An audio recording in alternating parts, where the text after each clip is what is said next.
ഇല്ല, എൻ്റെ വേറെ അധികമൊന്നും പറയാനില്ല. രവി ഡി സി പറഞ്ഞ 2 വാക്കുകൾ മാത്രം പറയാം. ഒന്ന്, അജയനെ പറ്റി പറഞ്ഞ 2 വാക്കുകൾ. ഇത് ഞാൻ അനുഭവിച്ചിട്ടുള്ളതാണ്. ഒന്ന്, അല്പം വട്ടുണ്ട് എന്നുള്ളത്.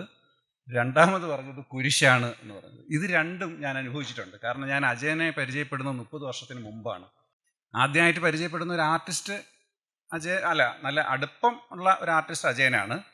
കാരണം ഞാൻ ഒരു നെയ്യാറ്റിൻകരയിലെ ഒരു നാട്ടിൻപുറത്ത് ജനിച്ചു വളർന്ന ഒരാളാണ്. അവിടുത്തെ വലിയ ആർട്ടിസ്റ്റ് എന്ന് പറയുന്നത് ഈ പശുവും കന്നും അരിവാൾ ചുറ്റിയ നക്ഷത്രം ഇതൊക്കെ ഭിത്തിയിൽ വരയ്ക്കുന്ന, ഇലക്ഷൻ സമയത്ത് വരയ്ക്കുന്ന ആൾക്കാരാണ് ഞങ്ങളുടെ സങ്കല്പത്തിലെ ഏറ്റവും വലിയ ആർട്ടിസ്റ്റുമാർ.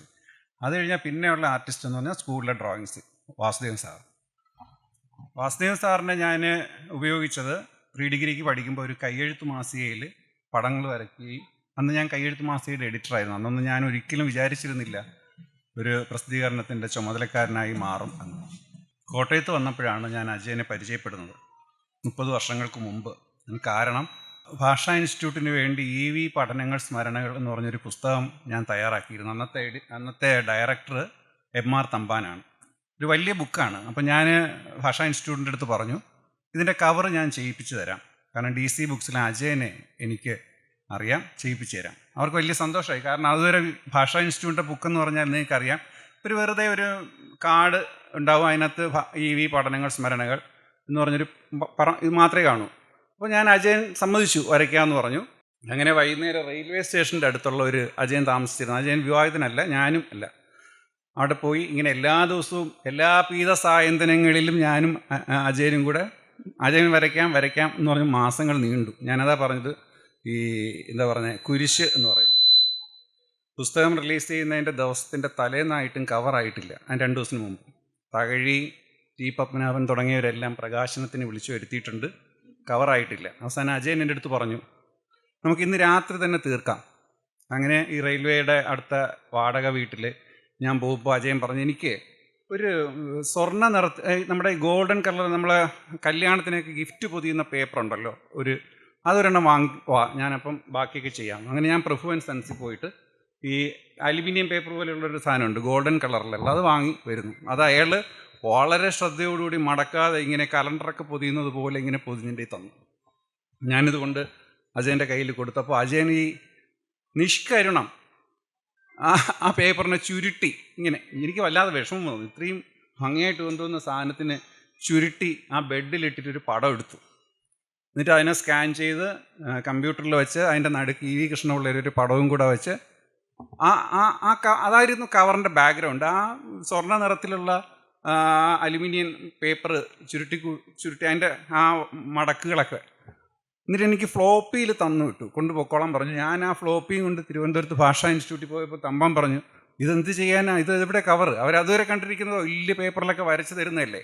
അവസാനം അത് പ്രസ്സിൽ കൊണ്ടുപോയി ഒരുപാട് കഷ്ടപ്പെട്ടു. ഭയങ്കരമായിട്ട് കുരിശ് ചുമന്ന അനുഭവമാണ് അജയനെ പറ്റിയുള്ളത്. എൻ്റെ ആദ്യത്തെ ഒരു സുഹൃത്തായ ചിത്രകാരൻ അജയനാണ്. രണ്ടാമത്തെ ചിത്രകാരൻ അല്ലെങ്കിൽ ചിത്രകാരി സജിതയാണ്. സജിതയെ ഞാൻ പരിചയപ്പെടുന്നത് അജയൻ പറഞ്ഞു കേട്ടിട്ടാണ്.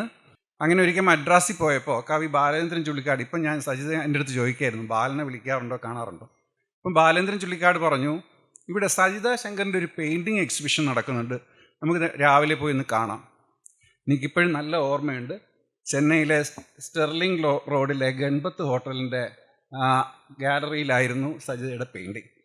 എന്നിട്ട് ഞാൻ സജിതയെ അങ്ങനെ സൗഹൃദമായി സജിതയെപ്പറ്റി 95-ലെ, അതായത് ഏതാണ്ട് 30 വർഷത്തിന് മുമ്പ് ഭാഷാഭൂഷണിയിലൊരു ഇൻ്റർവ്യൂ ചെയ്തു. ഇതാണ് പിന്നെ സജിതയാണ് ആദ്യമായിട്ട് എൻ്റെ അഭിമുഖീകരിക്കുന്ന ഒരു ചിത്രകാരി. പിന്നെ ലാസ്റ്റിൽ A രാമചന്ദ്രനെ ഡൽഹിയിൽ പോയി കണ്ടു. ഇതാണ് എനിക്ക് ചിത്രകലയുമായിട്ടുള്ള ബന്ധം. പിന്നെ ഞാൻ ഇന്നിവിടെ വരാൻ തന്നെ കാരണം, ഇന്ന് വരേണ്ടിയിരുന്നത് KR മീരയാണ്. ഇദ്ദേഹം പറഞ്ഞല്ലോ, എൻ്റെ എവിടെ പോയാലും എൻ്റെ കുരിശതാണ്. എല്ലാവരും എവിടെ പോയാലും പറയും KR മീരയുടെ ഭർത്താവാണ്. എനിക്ക് സ്വന്തമായൊരു അസ്തിത്വം ഇല്ല എന്നെനിക്ക് തോന്നുന്നു. അപ്പോൾ മീര പറഞ്ഞു, ദിലീപ് ഒന്ന് പോകണം. കാരണം അജയൻ്റെ കവറ് 2 ലക്ഷം ക്രോസ് ചെയ്യുന്ന ഒരു സമയമാണ്. കാരണം ഒന്നുമില്ല, അജയൻ ഇതുപോലൊരു ബ്ലാക്ക് പടം, ബ്ലാക്ക് ബാക്ക്ഗ്രൗണ്ടിൽ ഒരു തൂക്ക് കയറ്, അത് ആ കവറ് ഭയങ്കര ക്ലിക്കാണ്. അതാണ് അജയനുമായിട്ടുള്ള ബന്ധം. അജയൻ്റെ എല്ലാ സ്വപ്നങ്ങൾക്കും എല്ലാ വട്ടുകൾക്കും നമുക്ക് കൂടെ നിൽക്കാം. ഈ റെയിൽവേയുടെ സാറ് പറഞ്ഞത്, അജയൻ പറയാൻ തുടങ്ങിയിട്ട് 1 വർഷമായി. അജയൻ എവിടെ പോകുമ്പോഴും അതുവഴി പോകുമ്പോഴാണ് പറയും ഇവിടെയൊക്കെ ഇങ്ങനെ പെയിൻറ്റ് ചെയ്ത്. വളരെ മനോഹരമായ സങ്കല്പമാണ്. കാരണം അജയൻ പാവമാണ്, അജയന് വലിയ ഉന്നത രാഷ്ട്രീയ ബന്ധങ്ങളില്ല, ഒരുപാട് സമ്പന്നനല്ല, അതിൻ്റെ കൂടെ ഒരുപാട് ശാരീരിക പ്രശ്നങ്ങളൊക്കെ ഉണ്ട്.